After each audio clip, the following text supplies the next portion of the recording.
네, 안녕하세요.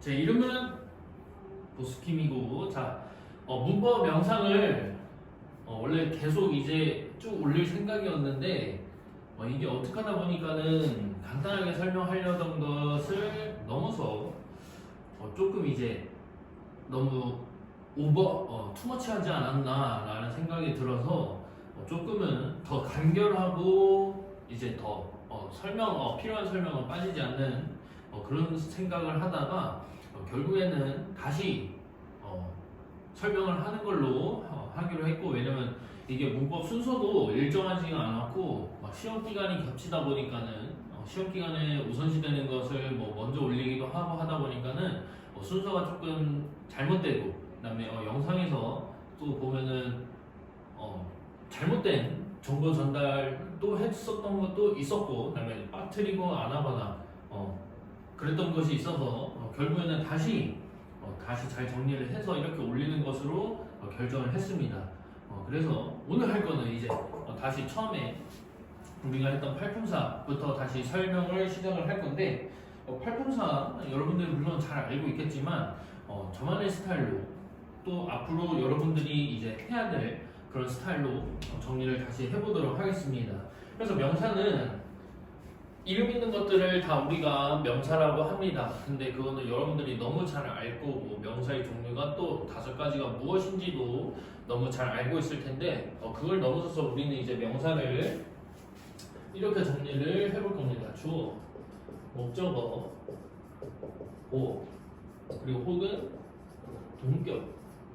자, 그래서 이렇게 정리한 이유는 이제 명사가 어느 자리에 들어올 수 있냐를 여러분들이 문제에서 많이 요구를 하기 때문에 이제 명사는 이렇게 정리를 할 겁니다. 그 다음에 대명사도 마찬가지예요. 대명사도 여러분들이 명사를 대신한다 라고 하는 그 정의는 알고 있겠습니다. 그래서 대명사도 마찬가지로 우리는 이렇게 명사처럼 주어, 목적어, 보어 자리에 들어갈 수 있다라고 이렇게 정리를 해보겠고, 그다음에 동사도 여러분들이 어떤 움직이는 그런 상태를 나타내는 품사다 이렇게 알고 있겠지만 조금 줄여서 정리를 해봅시다. 움직임을 나타내거나 상태를 나타낼 때 당연히 대상은 주어가 되겠죠. 그래서 이렇게 정리를 해보겠습니다. 형용사는 우리가 크게 2가지 역할로 나눌 수 있는데, 일단 첫 번째로 명사 수식, 우리가 이거를 한정이라고 합니다.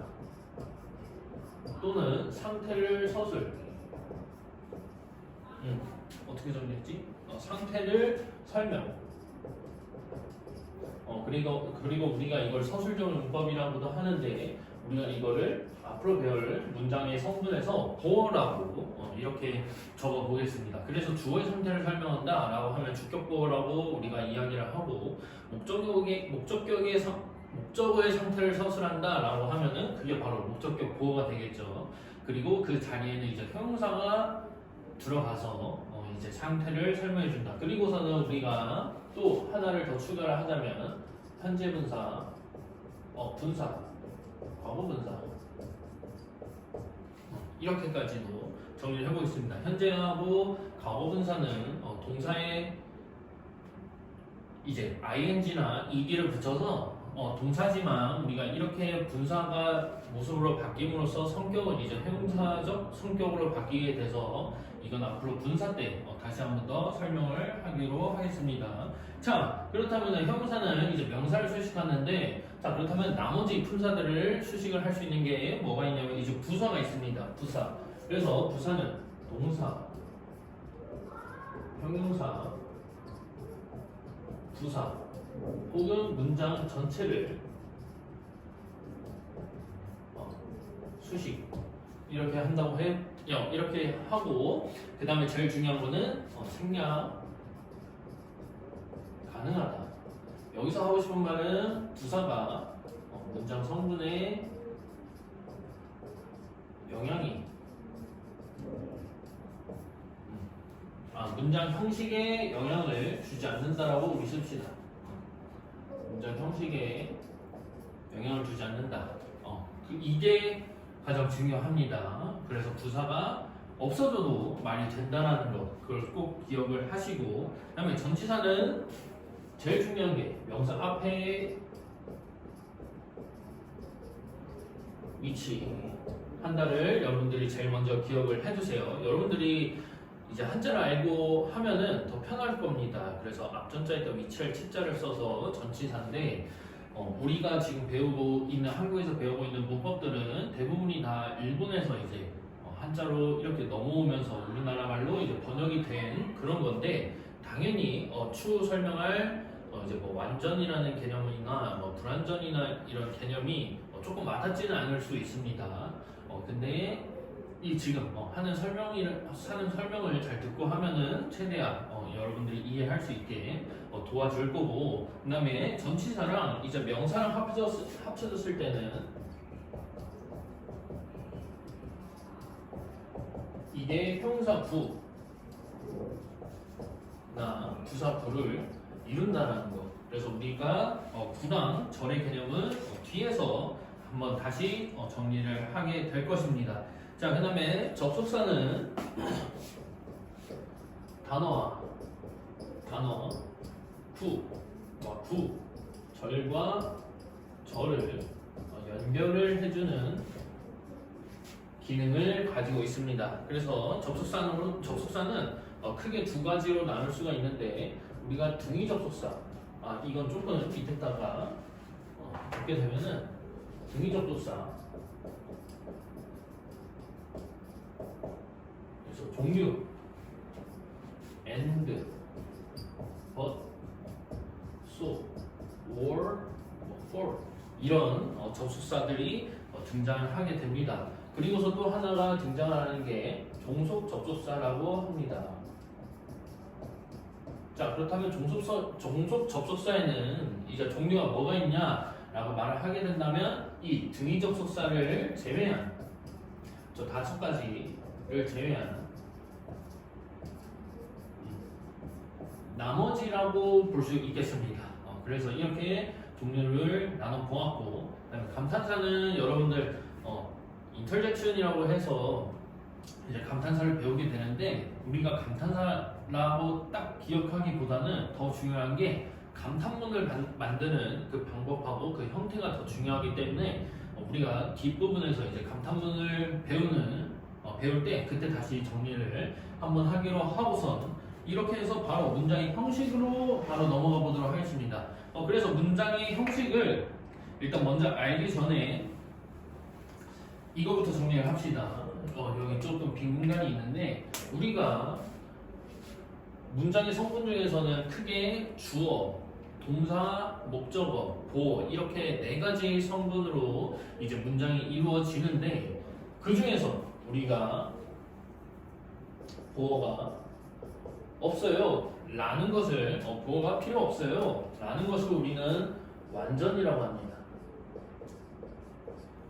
근데 우리가 보어가 필요해요 라는 것을 뭐라고 하냐면 불완전이라고 합니다. 다 한자인데 여러분들 이걸 먼저 기억을 해두세요. 보어가 필요하지 않다를 완전이라고 하고 보어가 필요하다라는 것을 우리가 불완전이라고 한다. 그 다음에 우리가 동사는 여러분들 비동사, 일반 동사, 조동사 이렇게 해서 가장 처음에 배우는 그 분류 방법을 이렇게 배울 것입니다.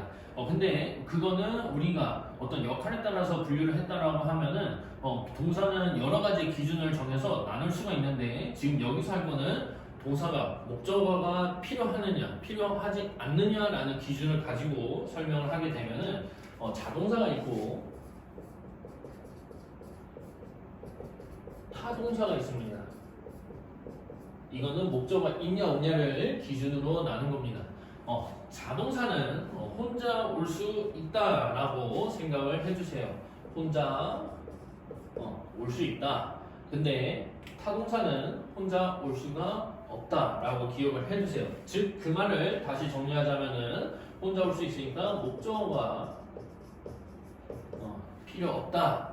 우리가 그것을 자동사라고 하고 목적어가 필요합니다. 목적어가 있어야지 말이 됩니다. 라는 것을 타동사라고 합니다. 이 개념을 먼저 잡아놓고 그렇게 방대한 개념은 아니지만 이 개념을 먼저 잡아놓고 그 다음 문장의 형식을 설명을 해보면 자, 일단은 1, 2, 3, 4, 5형식 우리나라에서는 물어보는 형식이 5형식까지밖에 설명을 하지가 않습니다. 그 외에도 여러 가지 형식들이 물론 있습니다. 물론 있는데 우리가 배우는 거에서는 1, 2, 3, 4, 5형식까지만 이제 여러분들이 공부를 하게 됩니다. 공통된 거를 먼저 적어본다면 주어, 문장의 주인공이죠. 주어는 빠지지 않고 다 들어갑니다. 자, 여기서 볼 것은 이제 그 뒤에 들어가는 동사인데 이렇게 적어보겠습니다. 이 형식은 완전 자동사라고 적어보겠습니다. 자, 이제 이것을 여기 동사에 집어넣기만 하면 됩니다. 자, 일단 완전하다라는 것은 보호가 필요 있다 없다 필요 없다라고 이야기를 했고, 자동사라는 것은 혼자 올 수 있고 목적어가 필요하지 않아도 말이 된다라고 했습니다. 그래서 이 이름이 붙여서 완전 자동사입니다. 그래서 1형식의 형태가 이렇게 이루어지는 겁니다. 여러분들이 많이 1, 2, 3, 4, 5형식을 배우면서 1형식 주어 동사, 2형식 주어 동사 보어, 3형식 주어 동사 목적 이렇게 많이들 알고 있을 텐데, 그 뒤에 오는 거는 결국 결정짓는 게 뭐냐면은 이 동사가 뒤에는 뭘 가지고 오느냐가 결정이 되는 것이기 때문에 여러분들이 처음에 이 동사, 1형식 동사는 뭐다, 2형식 동사는 뭐다, 3형식 동사는 뭐다 라고 그것을 잘 기억을 한다면은 결코 헷갈리는 일이 없을 것이고, 이 4형식만 조금 주의를 하면 되겠습니다. 그래서 1형식의 형태는 주어가 오고 완전 자동사가 오기 때문에 뒤에 아무것도 붙지 않는 겁니다. 자, 그렇다면 2형식을 볼 텐데, 자, 2형식은 어떤 동사가 들어오냐면은 불완전 자동사가 들어옵니다. 자, 불완전 자동사가 온다라는 것은 여러분들이 이제 뭘 생각해야 되냐면 불완전하다라고 한 거는 보어가 필요하다라고 했습니다. 그래서 보어가 이렇게 뒤에 들어오는 거고, 우리가 약자로는 C라고 쓰죠. 그 다음에 자, 그렇다면 목적어가 필요하냐? 자동사이기 때문에 목적어가 필요 없다. 그래서 동사가 이렇게 되기 때문에 여러분들의 이 형식의 모습은 이렇게 결정이 된다라고 보시면 되겠습니다. 그 다음에 3형식은 이제 어떤 동사가 오냐면 완전 타동사가 등장을 하게 됩니다.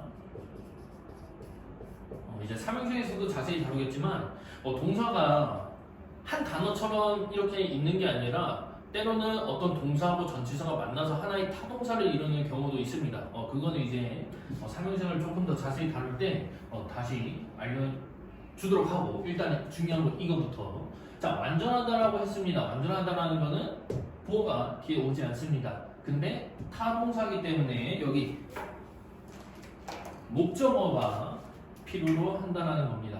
그래서 목적어가 등장을 하게 되는 겁니다.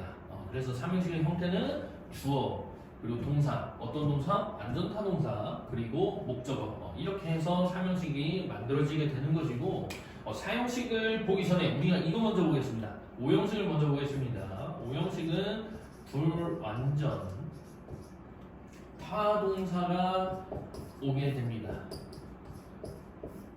자, 일단은 우리가 중요한 것은 목적어가 오냐 안 오냐 이것입니다. 왜냐면은 목적어가 오냐 안 오냐를 보고, 그다음에 그 목적어에 대한 그 상태를 설명해주는 보어가 오냐 안 오냐를 설명을 하는 건데, 타동사이기 때문에 목적어가